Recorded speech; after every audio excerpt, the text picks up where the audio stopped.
This video is all about coral spawning. I'm going to show you what I found in the ocean floor. Coral reproduction through spawning is a fascinating and synchronized natural event involving the mass release of eggs and sperm into the water. This process ensures genetic diversity and the wide distribution of coral larvae. Here's a detailed look at how it works. Timing and synchronization. Environmental cues. Coral spawning is usually triggered by a combination of environmental cues such as temperature, lunar cycles, tides, and the length of daylight. Specific timing. Many coral species spawn once a year, typically after a full moon. The precise timing varies by species and location, but it generally occurs in late spring to early fall. Preparation. Gamete development.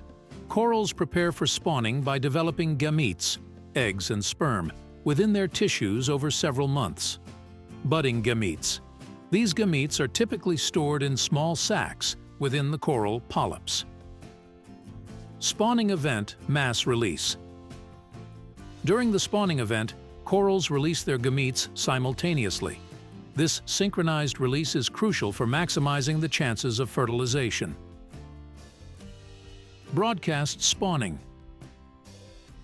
Most reef-building corals are broadcast spawners, releasing both eggs and sperm into the water column. The gametes float to the surface, where fertilization occurs. Colorful display. The release can create a spectacular underwater display, with clouds of gametes forming colorful patterns in the water. Fertilization and larval development. Fertilization. Once released, eggs and sperm meet in the water to form zygotes. Fertilized eggs develop into free-swimming larvae, called planulae. These larvae drift with the currents for days to weeks, during which they develop and disperse over a wide area. Settlement. Finding a home. When ready, the planulae settle onto a suitable substrate, such as a rock or the dead skeleton of other corals. Metamorphosis. The planulae undergo metamorphosis, transforming into polyps. These polyps then begin to grow and form new coral colonies through asexual reproduction, such as budding. Significance genetic diversity. Spawning promotes genetic diversity within coral populations, which is vital for resilience to environmental changes and diseases. Reef formation. Successful settlement and growth of coral larvae contribute to the formation and expansion of coral reefs, which are crucial marine ecosystems. Challenges and conservation. Environmental threats. Climate change, pollution, and other human activities threaten coral spawning events by altering environmental cues and increasing stress on coral reefs. Conservation efforts.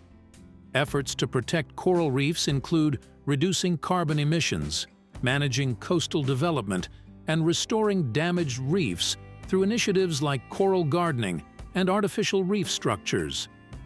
Coral spawning is a remarkable natural phenomenon that plays a critical role in maintaining healthy and diverse coral reef ecosystems. Detailed process of coral spawning. Environmental cues and synchronization temperature. Corals are highly sensitive to temperature changes. A rise in sea temperature to a certain threshold is one of the primary triggers for spawning.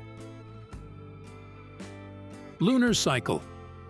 The lunar cycle plays a crucial role, with most coral spawning occurring shortly after a full moon. The increased light from the full moon is thought to help synchronize the release of gametes. Day length. Changes in the length of daylight over the seasons also help corals determine the right time for spawning. Tidal patterns. Tidal changes, especially low tides at night, can help reduce the chances of gamete predation, increasing the likelihood of successful fertilization. Pre-spawning preparation. Gamete development.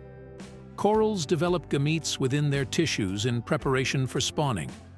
Hermaphroditic corals produce both eggs and sperm, while gonochoric corals produce either eggs or sperm. Polyp behavior. In the days leading up to the spawning event, you can often see the coral polyps swelling as the gametes mature and move closer to the surface of the coral tissue. The spawning event. Release mechanism. Corals use a coordinated release mechanism to ensure that gametes are released simultaneously. This synchronization is critical to avoid having the gametes eaten by predators or diluted too much in the water. Color and fluorescence. During spawning, some corals exhibit bioluminescence or fluorescence, creating a stunning visual display. This may help attract gametes to each other in the water column. Post-spawning events. Fertilization. Zygote formation. Once eggs and sperm meet in the water, they form zygotes. The fertilization process is external and occurs in the open water. Planula larvae. The zygotes develop into planula larvae, which are tiny, free-swimming organisms that drift with ocean currents.